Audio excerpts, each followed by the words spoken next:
चोरी किए जा रहे लोकतंत्र को पकड़ने का है। एक ऐसा लोकतंत्र जो भारत में मशीन के भीतर जा छुपा है, और उस लोकतंत्र की अगर चोरी हो जाए और उसे जनता ही पकड़ ले और जनता कहे कि लोकतंत्र का मतलब तो हमारा वोट होता है, लेकिन हमारा वोट जिस मशीन में कैद है और वही चोरी हो गया, तो उसके बाद तो हंगामा मचना ही है। तो यह ईवीएम की चोरी और उस गाड़ी की मौजूदगी का एहसास असम की सड़कों पर देर शाम तब हुआ जब इसकी जानकारी मिली कि दरअसल यह गाड़ी और किसी की नहीं है, बल्कि एक ऐसे बीजेपी के उम्मीदवार की है जो खुद चुनाव मैदान में है।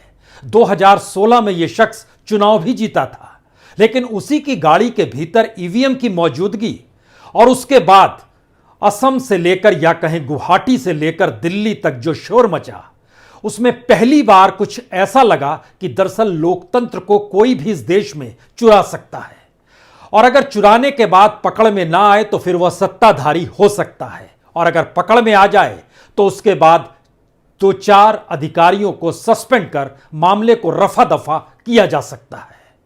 गजब का लोकतंत्र है ये, क्योंकि जिस उम्मीदवार की गाड़ी से यह ईवीएम की मशीन मिली, उस उम्मीदवार ने जब चुनावी हलफनामे में इस बात का जिक्र किया था कि दरअसल यह गाड़ी हमारी है, तो पहले इस हलफनामे को देख लीजिए। तो यह वो हलफनामा है जिसे चुनाव के वक्त कृष्णेंदु पाल ने भरा, करीमगंज जनपद, पाथरकेड़ी विधानसभा, और इन्होंने अपने हलफनामे में अपनी संपत्ति का भी जो जिक्र किया वह 5,42,85,559 रुपए है। और उसके भीतर जिस गाड़ी में ईवीएम मशीन मिली उसकी भी तस्वीर देख लीजिए, क्योंकि AS10B0022 बोलेरो गाड़ी, उसका बाकायदा इन्होंने जिक्र किया कि यह उन्हीं के नाम पर गाड़ी है। तो हलफनामा आपके सामने है, और हलफनामे के जरिए आप ये जान गए कि जिस बोलेरो गाड़ी में ईवीएम की मौजूदगी थी वो गाड़ी बीजेपी के उम्मीदवार की है। सवाल यह नहीं है कि यह पहली बार हुआ है या यह आखिरी बार हुआ है। सवाल यह है कि दरअसल इस देश में लोकतंत्र का मतलब अगर जनता का वोट है, और वोट के आश्रय इस बात का लोकतंत्र को जीते हुए ऐलान किया जाता है कि कोई गरीब रईस, किसी भी जाति का व्यक्ति, किसी भी धर्म का व्यक्ति भारत में अगर वोटर है तो उसका वोट एक बराबर है, और वह अपने वोट के जरिए अपने नुमाइंदे को चुनता है, और वही नुमाइंदा विधानसभा या लोकसभा में बैठकर इस देश का कानून बनाता है।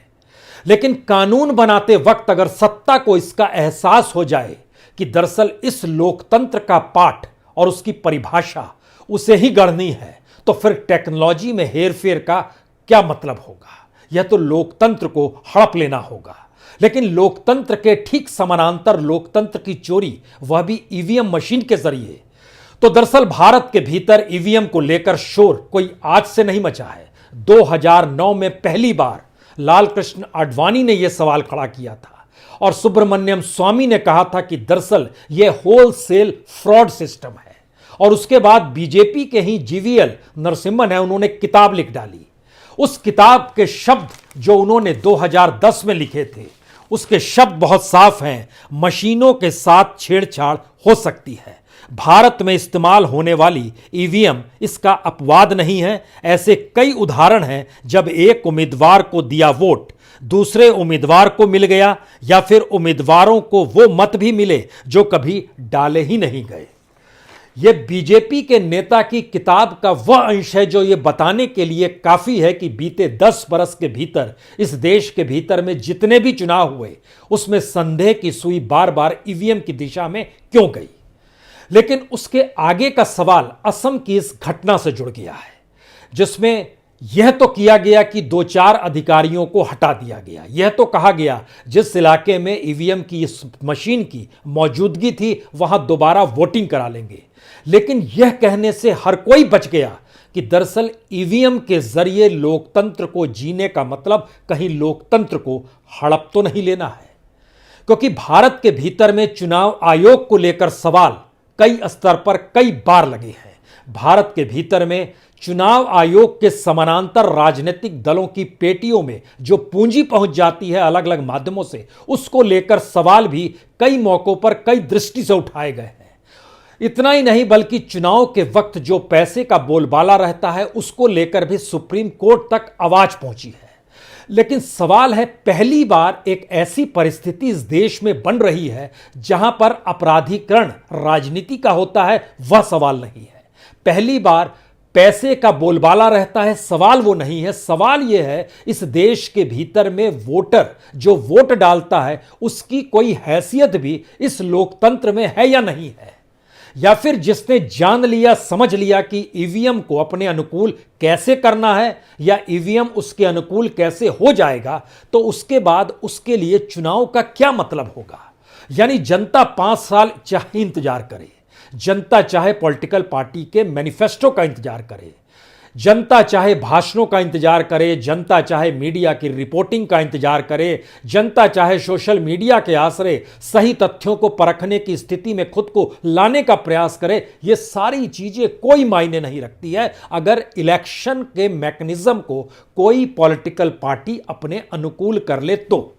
यह सबसे बड़ा सवाल हो चला है कि भारत में अगर किसी राजनीतिक सत्ता को डर नहीं लगता है कि चुनाव में वो हार जाएगी, तो इसका मतलब यह मीडिया के जरिए अगर बताया जाता है कि उसने शानदार काम किया है और लोगों की जमीन के नीचे रेड कारपेट बिछा दी है, आसमान में चकाचौंध भरी बारिश कर दी है और हर कोई बहुत सुखी है, लेकिन इसके समानांतर की परिस्थितियां, अगर रेड कारपेट की जगह ऊबड़ खाबड़ जमीन है, 2 जून की रोटी मुहैया ना हो पा रही हो, इसके लिए संघर्ष है, रोजगार नहीं है, स्थिति ऐसी है कि किसानों को वाजिब दाम नहीं है और मजदूरों के पास काम नहीं है, डिग्रीधारी के लिए रोजगार नहीं है, बैंक खोखले होते चले जा रहे हैं, लेकिन ये सारे सवाल कोई मायने नहीं रखते हैं।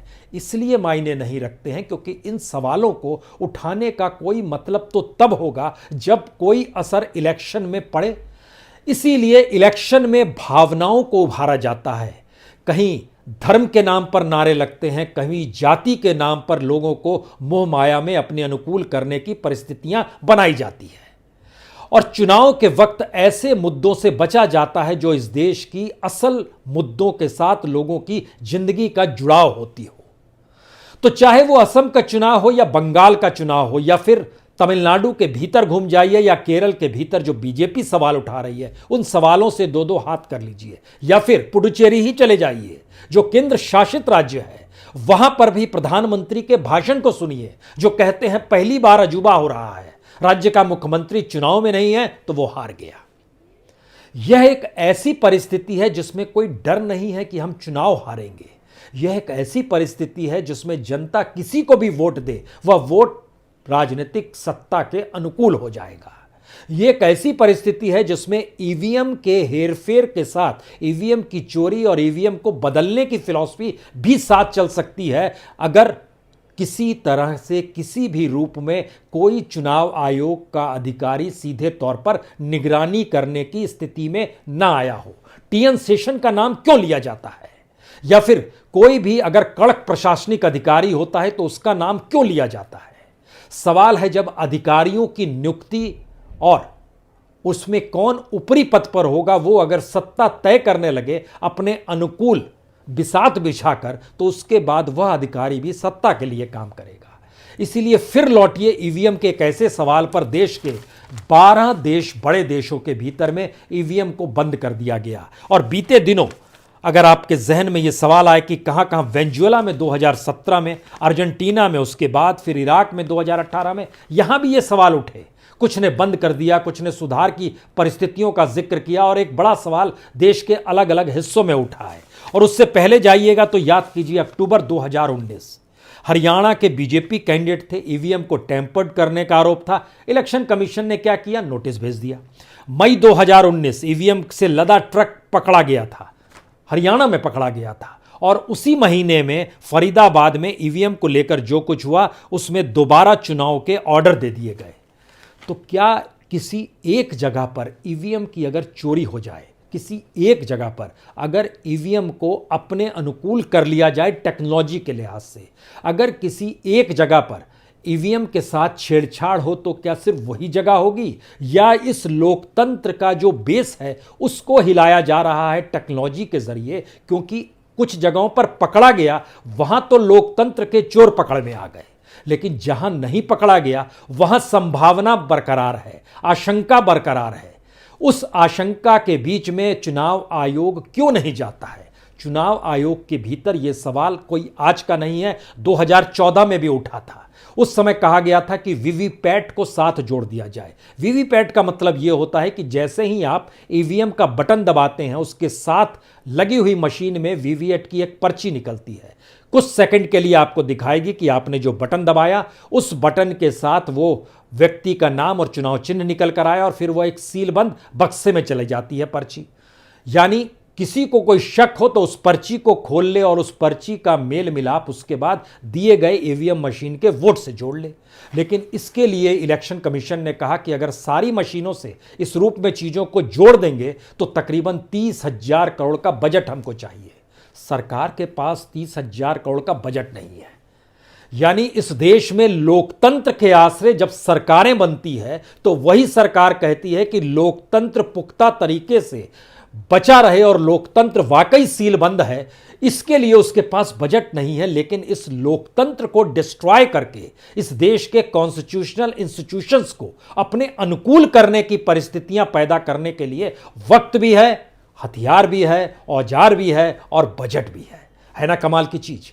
क्योंकि जिस तरीके से इलेक्शन कमीशन की जरूरत रही बजट को लेकर, वह अगर पूरी नहीं होती है और उसके भीतर एक सवाल यह निकल कर आता है कि लगातार लोकतंत्र अगर छिटपुट अवस्था में कई जगहों पर पकड़ा गया तो फिर इसके मतलब मायने क्या माने जाएं? क्या इस पूरे लोकतंत्र को अगर सिस्टमेटिकली कोई अपने अनुकूल करना चाहे और वो सत्ता में हो तो फिर क्या चुनाव आयोग से जुड़ा अधिकारी और क्या उस इलाके का डीएम और क्या एसपी, किसी की भी क्या हैसियत होगी? क्योंकि इलेक्शन के पीरियड में पूरी की पूरी प्रशासनिक व्यवस्था पर निगरानी चुनाव आयोग की होती है। और चुनाव आयोग जिस तरीके से इस चुनाव को ही अगर आकलन कर लीजिए, पश्चिम बंगाल का ही एनालिसिस कर लीजिए, यह सवाल बार